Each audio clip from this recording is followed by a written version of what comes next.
Okay. Welcome everyone to our second installation of Diving Deep webinar series with DiversIQ. Today's host is Josh Raymer, co-founder and CEO of DiversIQ. In his role, he furthers the company's mission to help stakeholders make better data-informed decisions and build more diverse, equitable, and inclusive organizations by utilizing our DEI human capital data set. Prior to founding DiversIQ, Josh founded Retail Sales, a retail industry benchmarking product that he sold to the market research firm eMarketer. Josh then remained with eMarketer as the company's VP of product until the sale of the company to German publishing house Axel Springer. Before that, Josh spent the first half of his career at Wall Street investment banks, where he built systems and processes to help count the beans more efficiently.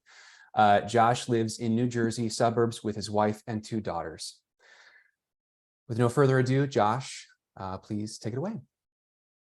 Thanks, Dan. So today we're talking about human capital disclosure trends. I started researching human capital and diversity data for public companies back in the summer of 2020.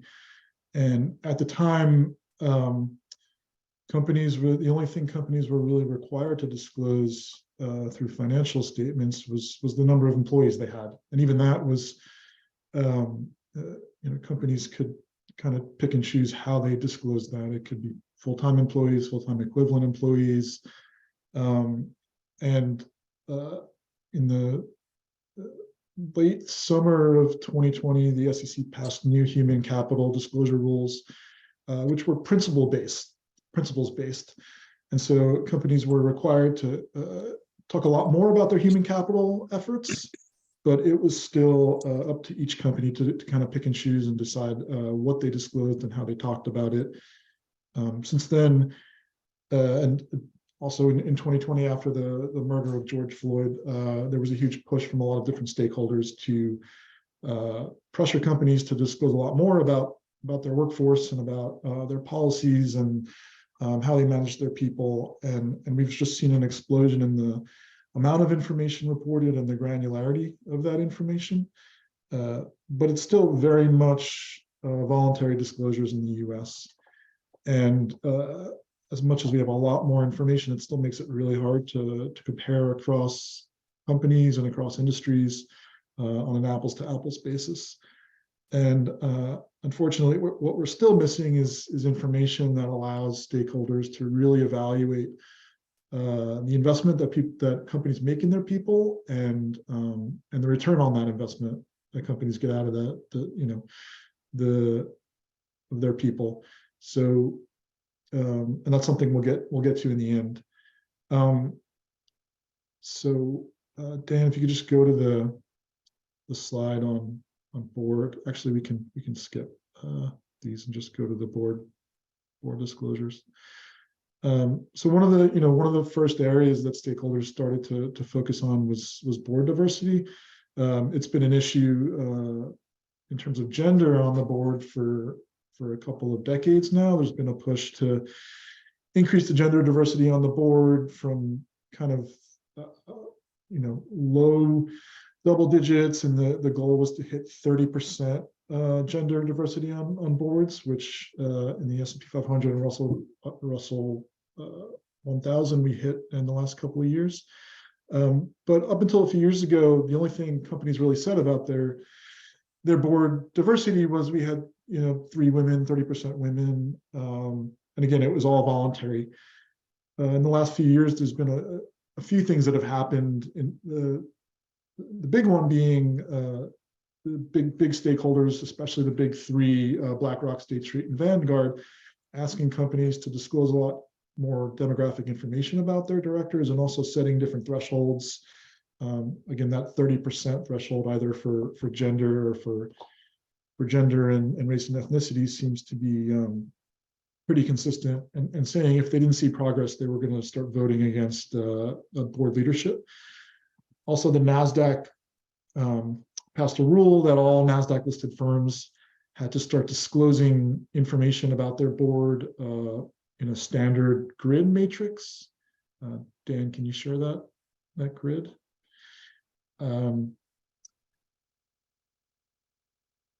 And it's been adopted not just by NASDAQ listed firms, but this has kind of become the standard for how companies are starting to disclose the makeup of their board.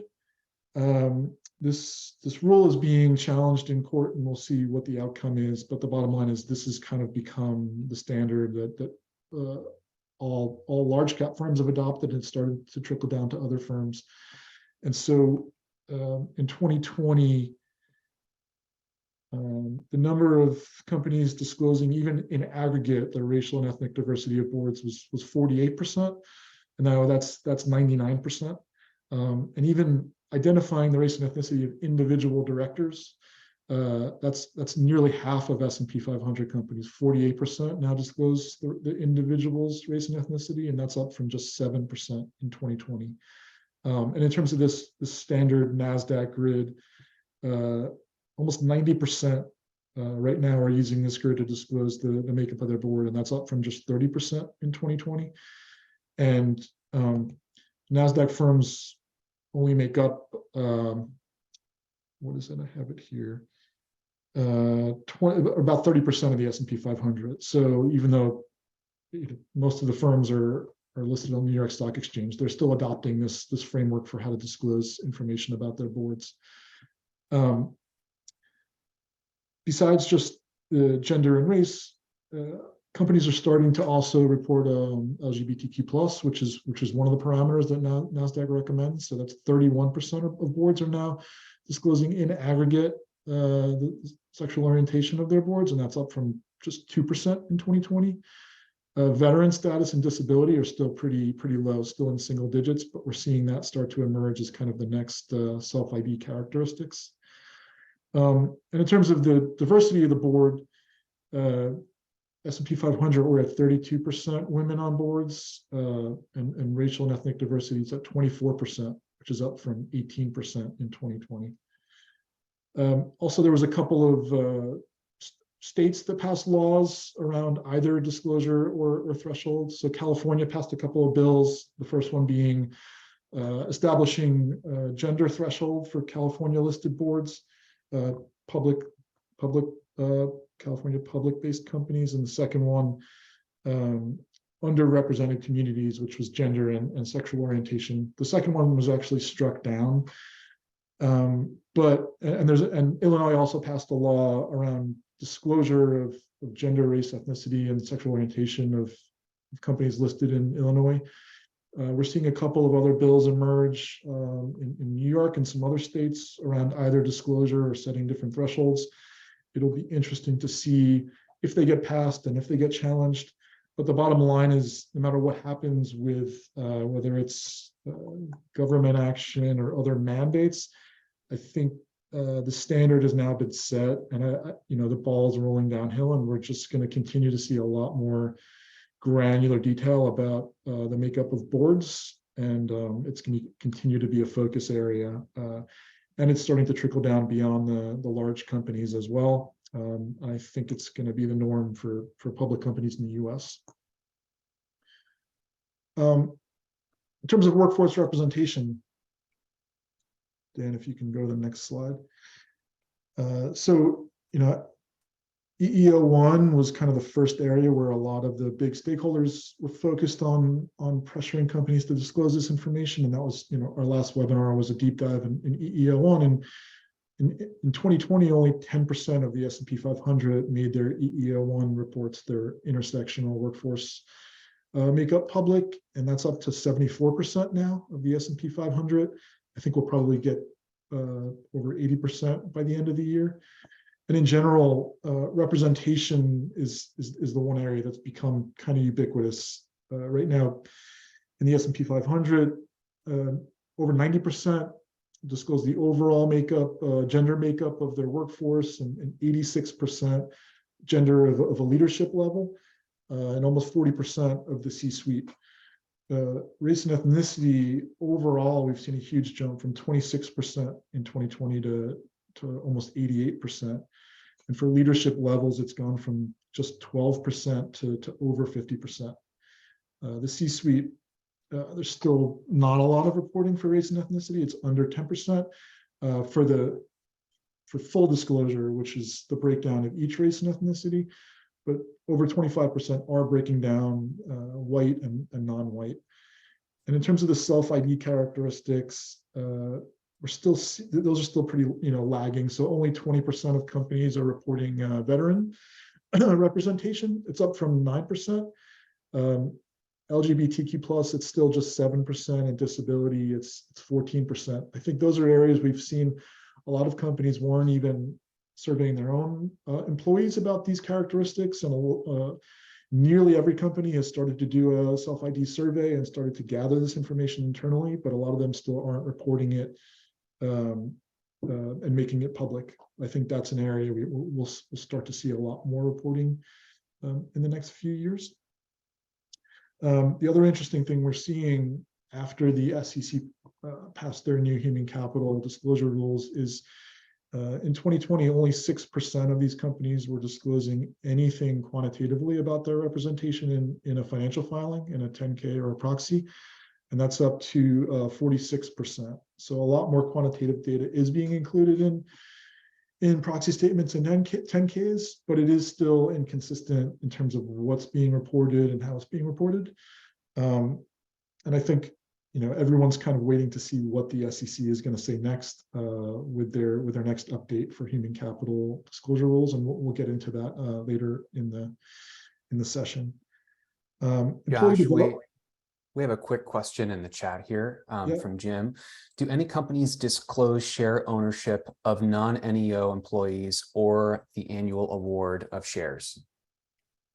A handful do. It's few and far between, and in terms of how they're reporting it, it's still it's inconsistent, and there's not a good way to even compare the companies that are reporting information to compare what they're reporting. So the answer is no, not really.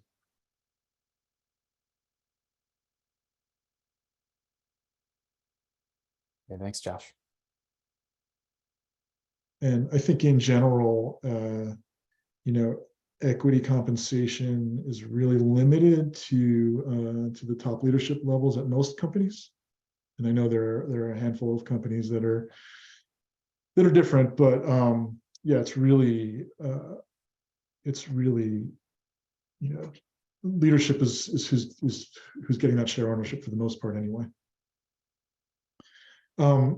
Employee development is one area that's been lagging, and it's kind of the next focus area.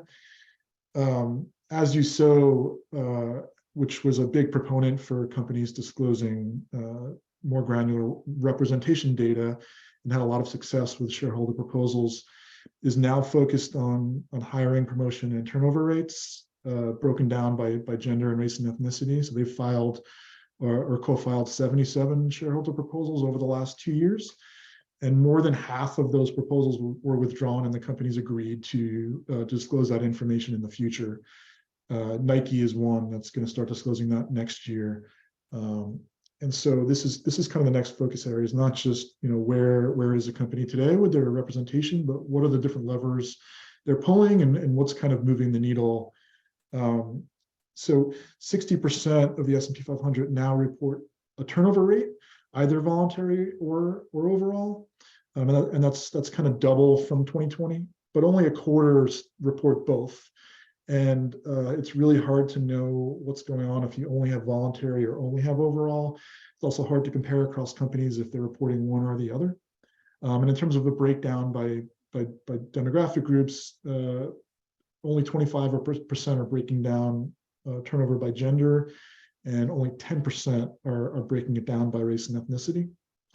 And we're kind of seeing the same trend with new hires. 39% are breaking down an overall number of new hires or new hire rate. And that's kind of double from 2020. And the breakdown by gender is at 40%, which is double. The breakdown by race and ethnicity is only 13%, which is up from 3.5%, but it's still really lagging. 27% are breaking it down kind of by white and people of color. And promotions is the one area that's really far behind. Only 10% are breaking down the number of promotions or a promotion rate overall for their workforce. It's up from 2% in 2020. And only 11% are breaking it down by gender, and only 4% by race and ethnicity. So again, I think this is kind of the next focus area. I think stakeholders are having success with shareholder engagement. I think that's the lever that a lot of stakeholders are going to pull to get companies to be more transparent in this area. And it's really important to see how companies are attracting, retaining, and moving people through the ranks, and what that looks like, what that funnel looks like. And there's just not a lot of it's pretty opaque right now. So this is an area where I think is really important. Pay equity is another area where almost no U.S. company was reporting pay equity or pay gaps in 2020. It's become standard reporting in the UK, in France, and Ireland. It's still voluntary here, but there has been kind of a framework that's been established. Arjuna Capital has been a kind of leader in this area. They've gotten over 40 companies over the last few shareholder seasons to commit to disclosure of statistically adjusted pay gaps, and also unadjusted raw pay gaps by gender and race and ethnicity. So for the adjusted gaps, we've seen the share of companies reporting go from 3% to 21% for gender, and 3% to 18% for race and ethnicity. For the unadjusted raw gaps, we're still only seeing under 6% on gender, and just 3% for race and ethnicity. But I think this season there were a bunch of proposals filed, and I think a bunch more companies like BlackRock agreed to disclose this information in the future. So again, it's not that useful in and of itself, but this standard has been established, and it is useful in that companies can use this information to talk about if they have a goal of closing the gap and what they're doing about it. And on the unadjusted gap, they'll usually point out that it's really mostly driven by a representation gap. So it's more about their strategy for how they're dealing with it, and if they have gaps, they're making adjustments, and they have programs to address those gaps. But we've seen a big focus on pay equity, and I think that'll be another big focus in the future. Continue to be a focus in the future. Any other questions so far, Dan? Nothing in the chat, but please feel free, for folks who are trickling in, throw your questions in the chat, even if you come in late. We might have addressed it already. No worries. Just throw it. Yep, we got one from Lisa, actually. Can we get these slides after the session? Very good info. Yes, Lisa, we're actually going to send a link out. If you stick around till the end, we're going to send a link out that gives you early access to our white paper, which is a full publication of all of this data. So you're going to get this and more. Awesome, Lisa. Thank you. So the way I would round this out is it's great that we're getting more information, and it's getting more consistent in terms of the expectations for what companies are reporting. This is just the quantitative disclosures we're talking about. There's a lot more around companies' programs and strategies, the goals they're setting, what their focus areas are. But I think at the end of the day, what everyone's really looking for, we hear a lot of companies say that people are our greatest asset. But right now, we have very little information that helps us as investors, as stakeholders, to understand what is the investment in those people, what is the cost, kind of on an ongoing basis, what's the investment for future development, and how can we measure that investment and its return. Schroders just published some research, which is using companies outside the US, which use IFRS accounting rules, where they have to disclose personnel expense and break it down more granularly, where they're actually able to calculate different metrics which help them quantify the cost of people and the investment in people and the return.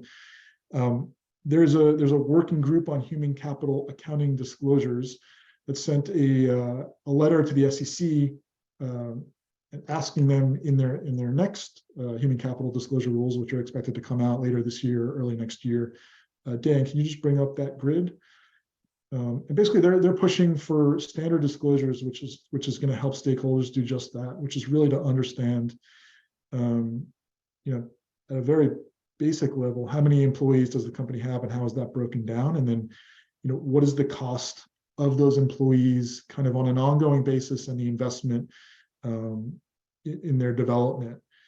And this is kind of the grid that they recommend, and this is kind of what investors are able to see in other countries and other regions. And it'll be really interesting to see whether this is adopted. But I think, ideally, this is what is going to really help investors in terms of financial materiality, and in terms of quantifying, what a company is doing, and how it's correlated with their returns, and also tying everything together. So there are people who are pushing companies to make changes because it's the right thing to do, and because their workers are asking for it and society is demanding it. And there are investors who are asking for things like this to be able to make investment decisions and prove that investments in people pays off. But there's a lot of overlap between those two. You kind of can't have one without the other, or at least, even if you have this information, you also need to understand, well, what are these programs, and what are the details of these investments? What is this company's strategy, and what do some of these numbers look like? So they kind of go hand in hand, and there's a lot of overlap between them. I think with the anti-ESG pushback, there's been a lot of misunderstanding of what responsible investing is, and what ESG is, and what the purpose of it is. And I think these two things are not mutually exclusive, and they're not. There's a lot of overlap, and financial materiality, which is kind of what that grid is showing, is what that group of people believes is financially material, is not in opposition to all of this other stuff that companies are talking about, which is, their programs to hire, attract, retain, and develop great people. The other recent issue is the Supreme Court decision around affirmative action, and how that's going to affect companies' human capital and diversity programs.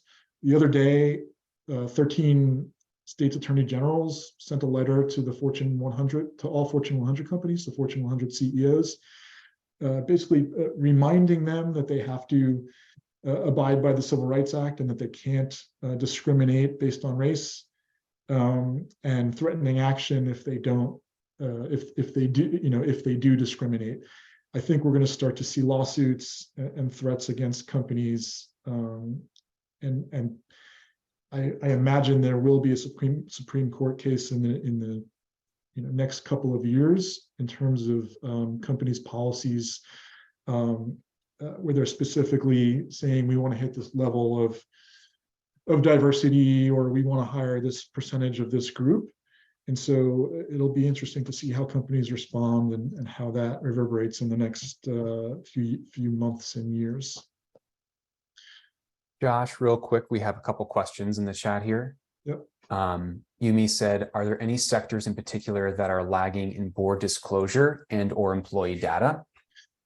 Yeah, if you could just go back to the, sorry, I skipped over at the transparency score by sector. Yes, so our transparency score is really kind of summing all of this up. So based on what a company is expected to disclose, and when I say expected, it's kind of a conglomeration of some of the ESG frameworks like GRI and SASB, and what stakeholders are pushing companies to report, and what the companies themselves say they use as benchmarks internally. We've put all that together, and we're basically measuring, of all those things, what percentage is a company reporting. So overall, in the S&P 500, the average transparency score is 44.5, which is more than double what it was in 2020, but it's still less than half of what companies are expected to disclose. And if we break it down in different areas, for board of directors, it's at 56.5. So, and that's up from just 22.7 in 2020. There's not a huge range in terms of sectors. The utility sector, which leads in general, is also on top for board disclosures and for representation. Most utility companies have been a lot more progressive in terms of not just being transparent, but also they've been doing this for longer, and so they're a little bit further ahead in terms of their storytelling, in terms of their goals and what they're trying to accomplish. And you can see even the laggards have made a huge amount of progress. So board, it's at 56. Representation, it's at 53, which is up from actually just 22 as well in 2020. But for employee development, the score is just 22. So that's the area where everyone is lagging. Even the top sector, which is at just 36. So the hiring, promotion, and turnover rates is where a lot of companies are still not reporting, and I think we'll see movement in that in the near future. But that's the biggest opportunities for companies to be a lot more transparent in that area.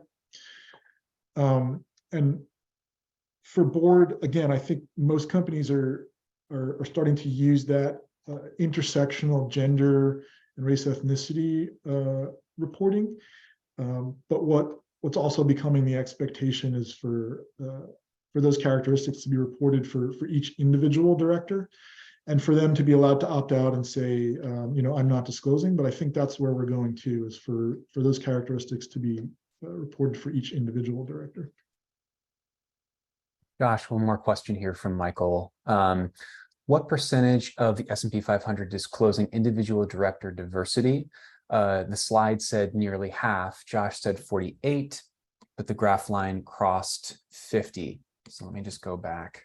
Yeah, so the over 50, it's 57% is the gender or race and ethnicity. It's kind of the overall diversity.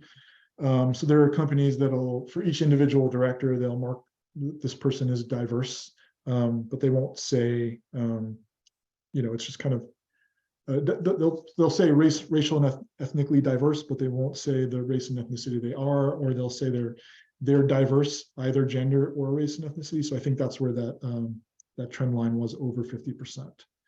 So for identifying each individual's specific race and ethnicity, it's at 48% right now for the S&P 500.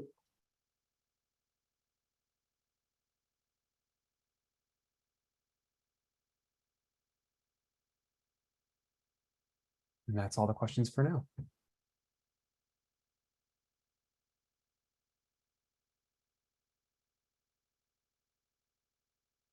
Oh, we got one from Lisa. Do you see any evidence of companies not reporting as in-depth or changing terminology as a result of the attacks on corporate DEI practices? I wouldn't say we see evidence of that yet, because of the kind of lag and how long it takes to produce all of this reporting. And because a lot of this has bubbled up pretty recently, but we have talked to a handful of big companies recently that said they're much more cautious about how they talk about this publicly, how they communicate this publicly. Their legal departments are being much more careful about what they disclose and how they talk about it. And I think that's going to be even more so, be even more true in the future. But they said it's not changing their programs or their strategy internally. It's just changing how they communicate it, and the risk of it harming their business, like it has for a few big companies with their marketing efforts, or even I'm just picking this out because I read this recently, that Chick-fil-A was targeted by some conservatives because they had a diversity program, and conservatives were really surprised that they had a diversity program. And so, I think again, the ball's rolling downhill, and companies are doing this not because they have to, but because they realize it's important to a lot of their stakeholders, whether it's their own employees or their big investors or their vendors. And so, I don't think that's going to change. And I don't think the anti-ESG pushback or the threats of lawsuits from the recent Supreme Court decision are going to change, the trajectory of companies building these programs and focusing on this, but it's definitely going to change how they talk about it and how they communicate it. I think it's only going to get more granular in terms of the way they're breaking down these data points and these numbers. Great, thanks, Josh. That's all for our questions for right now. But folks, feel free to keep throwing stuff in the chat. And we've highlighted the S&P 500 because that was the focus for a lot of stakeholders, is the big companies to start with. We are starting to see this trickle down. So in the Russell 1000, the trends are the same. The percentage of companies reporting are going to be a little bit lower, and I think we're even starting to see it trickle down into some mid caps and small caps. So again, no matter what happens or how long it takes for the SEC to act, or if we're going to see any action from Congress or from other state governments, I think we're just moving towards, almost every company is now producing some sort of sustainability responsibility report and reporting on workforce information.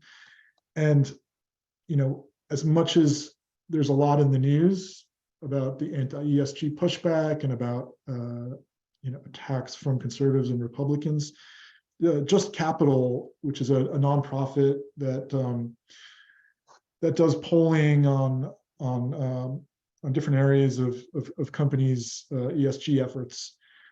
So they poll several 100,000 Americans every year on what do they believe companies should be focused on. And this year, their workers represent 44% of their weighting. So the top issue for Americans in terms of what they believe companies should be focused on is actually paying a fair and living wage. And then it also includes protecting worker health and safety, supporting workforce retention, advancement, and training, providing benefits and work-life balance. Cultivating a diverse and inclusive workplace is only 2.4% of the total. So it's actually the least important thing to Americans in terms of all of these issues. But worker issues in general are, Americans believe that is the most important thing that companies should be focused on. So this isn't going away. And it's coming from not just, big asset managers and activists. It's coming from the employees themselves and from the Americans that are investing in these companies. So again, I think we're moving towards more information, more granular information, and I think eventually we'll move towards standardized information that will eventually help investors really make better decisions. But for right now, I think it's it's great that there's more data. We're doing the best we can to kind of normalize it and allow for comparison. It's allowing us better insight into what each company is doing and how they're thinking about all this and how they believe it's helping their own success. And I think that's great, and we're going to continue to see more of that.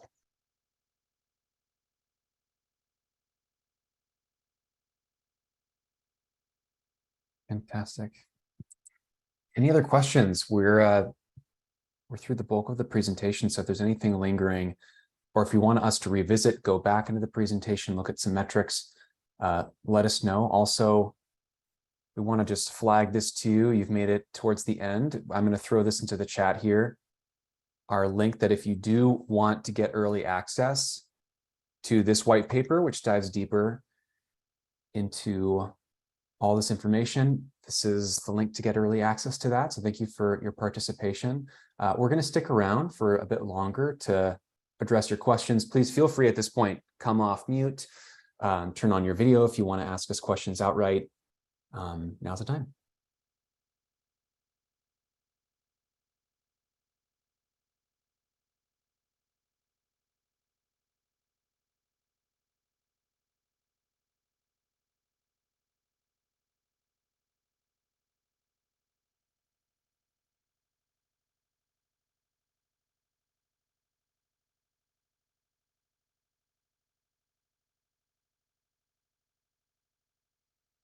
Josh, we talked about transparency, right? We visited this. I think we might have skipped over this slide a little bit, but I think we covered. Yeah, so we showed the data, but basically, we're measuring a bunch of different metrics in each of these areas. It's weighted towards representation because that's been the biggest focus. Mm-hmm. And like I said, development is an area that it's the biggest room for improvement for almost all companies, and an area that's getting a lot more focus. And I think we'll continue. We'll see a lot more reporting in the next couple of years around that.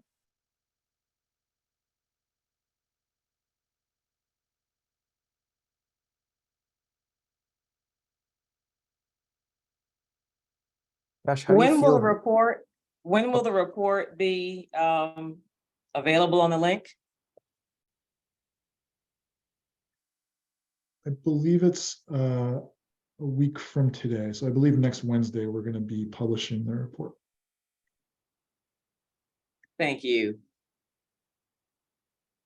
Thank you, Lindsay. Or Lisa, sorry. Okay. And thank you, Lindsay, in the chat. And Michelle as well.